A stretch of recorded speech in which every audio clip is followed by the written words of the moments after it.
Good morning, one and all. I am Professor Shreya Trivedi from AKDMC Jamnagar. આ એક general lecture છે English language શીખવા માટેનો. જે લોકોને ઇંગ્લિશ લેંગ્વેજ શીખવામાં થોડો ઘણો પણ ઇન્ટરેસ્ટ ખરો એ લોકો માટેનો આ લેક્ચર છે. એઝ વી સેડ અર્લિયર કે ઇંગ્લિશ જે છે એ આજે વર્લ્ડ વાઇડ છે. દુનિયાનો એક પણ એવો ખૂણો નહીં હોય જ્યાં ઇંગ્લિશ નહીં બોલાતું હોય. તો આપણે આ દુનિયામાં ટકવા, આ કોમ્પિટિશનમાં ટકવા ઇંગ્લિશ તો આવડવું જરૂરી જ છે. જો આ નહીં આવડે તો આપણે આ કોમ્પિટિશનમાં ઊભા નહીં રહી શકીએ.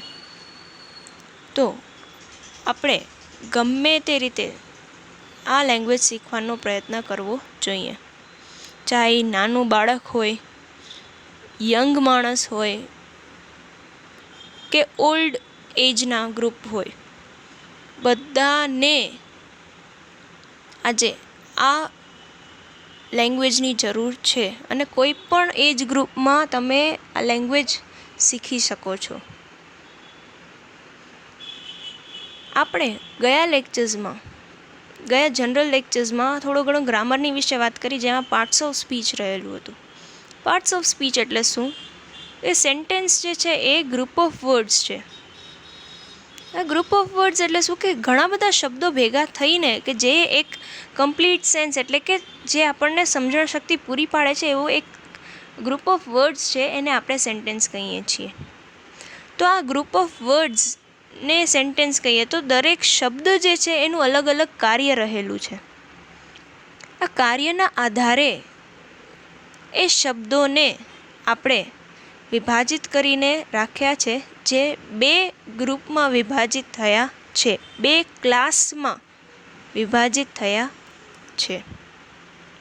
જેમાં પહેલું છે ઓપન ક્લાસ અને બીજું છે ક્લોઝડ ક્લાસ. ઓપન ક્લાસ એટલે શું કે જેમાં નવા નવા શબ્દો ઉમેરાતા જાય છે દિવસે દિવસે. જ્યારે ક્લોઝ ક્લાસ એટલે એના કરતાં તદ્દન ઊંધું, એટલે કે જેમાં કોઈ પણ જાતનો ફેરફાર શક્ય છે નહીં, જેમનું છે એમ જ રહેશે. તો એવાને આપણે ક્લોઝ ક્લાસ કહીએ છીએ. ઓપન ક્લાસમાં ટોટલ આપણી પાસે છે 8 પાર્ટ્સ ઓફ સ્પીચ. એમાં ઓપન ક્લાસમાં 4 આવે અને ક્લોઝ ક્લાસમાં 4 પાર્ટ્સ ઓફ સ્પીચ આવે છે. ઓપન ક્લાસમાં આવે નાઉન, વર્બ, એડજેક્ટિવ અને એડવર્બ. જ્યારે ક્લોઝ ક્લાસમાં આવે છે પ્રોનાઉન્સ, પ્રેપોઝિશન, કન્જંક્શન્સ અને ઇન્ટરજેક્શન્સ. હવે આપણે જોઈએ કે ભાઈ પાર્ટ્સ ઓફ સ્પીચ શું કામ અગત્યની છે. Why parts of speech is important to learn English language. કોઈ પણ સેન્ટેન્સ તમે લ્યો, કોઈ પણ શબ્દ લ્યો, કોઈ પણ તમે ફ્રેઝ લ્યો,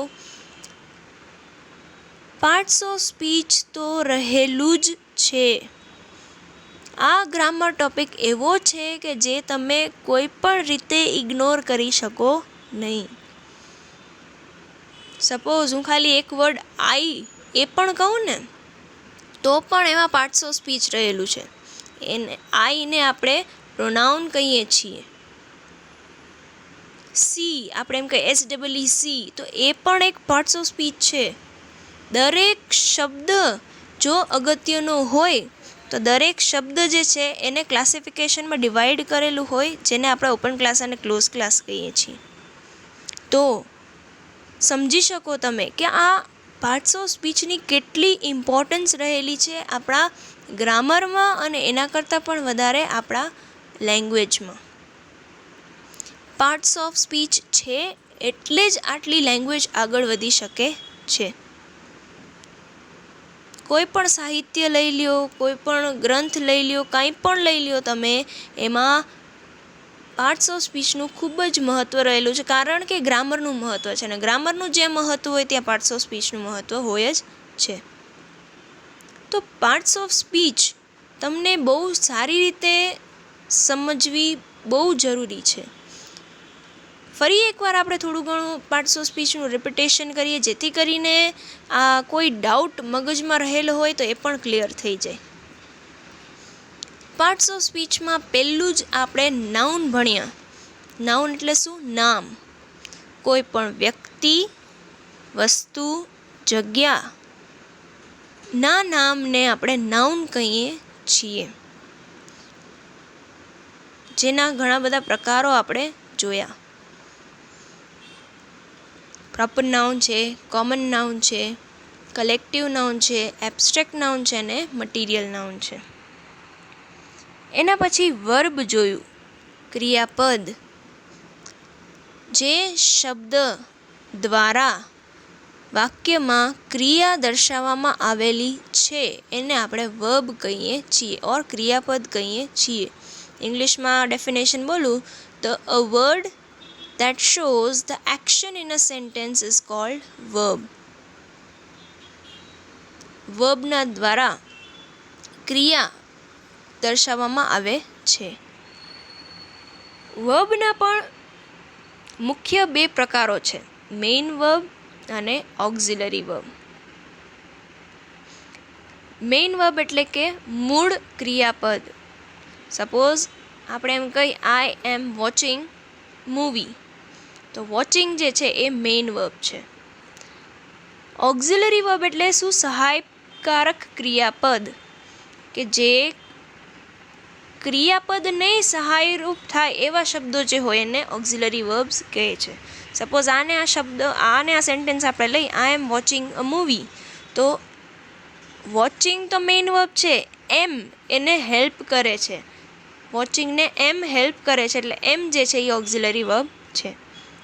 હવે ઓક્ઝિલરી વર્બ પણ બે પ્રકારમાં વિભાજિત થયા છે, જેમાં પહેલું છે પ્રાઇમરી ઓક્ઝિલરી અને બીજું છે મોડલ ઓક્ઝિલરી.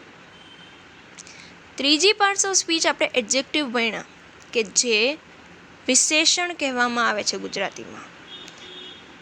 કોઈ પણ નામ, સર્વનામની વિશેષતા દર્શાવવામાં આવતો શબ્દ હોય છે એને આપણે એડજેક્ટિવ કહીએ છીએ ઓર વિશેષણ કહીએ છીએ. He is a brave boy. આમાં બ્રેવ જે છે, બોય તો છે પણ કેવો છે તો કે બ્રેવ બોય, એની વિશેષતા દેખાડી છે એટલે વિશેષણ બ્રેવ. પછી એડવર્બ.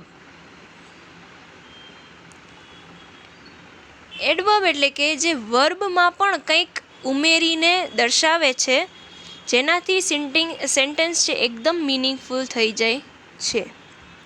ક્રિયા વિશેષણ જેને આપણે કહીએ છીએ. His health is very good. Good તો છે પણ કેવું છે? વેરી ગુડ છે. આ વેરી જે છે એ એડવર્બ છે. પછી આવે પ્રોનાઉન. નાઉનની જગ્યાએ વપરાતા શબ્દોને આપણે પ્રોનાઉન કહીએ છીએ, જેને આપણે ગુજરાતીમાં સર્વનામ કહીએ છીએ. આઈ, વી, મી, યુ, દે, અસ, આ બધા જે છે એ સર્વનામ છે. પછી આવે પ્રેપોઝિશન. પ્રેપોઝિશન્સ એટલે શું? કે જે શબ્દ દ્વારા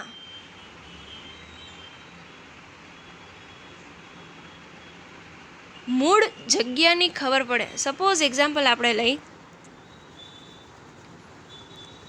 newton set under the tree. બરાબર, તો અંડર ધ ટ્રી, ટ્રીની નીચે બેઠો છે. બરાબર, જગ્યા દેખાડી કે એની નીચે બેઠો, તો that is called preposition, under. Conjunctions, જે શબ્દો દ્વારા એક કરતાં વધારે વાક્યો જોડવામાં આવે છે, એક કરતાં વધારે ફ્રેઝિસ જોડવામાં આવે છે, એક કરતાં વધારે ક્લોઝિસ જોડવામાં આવે છે, તો એને આપણે કન્જંક્શન કહીએ છીએ. And, but, you, and, but, ધો, ઓલ્ધો, આ બધા જે છે એ કન્જંક્શન્સ છે. ઇન્ટરજેક્શન્સ. ઇન્ટરજેક્શન્સ એટલે શું?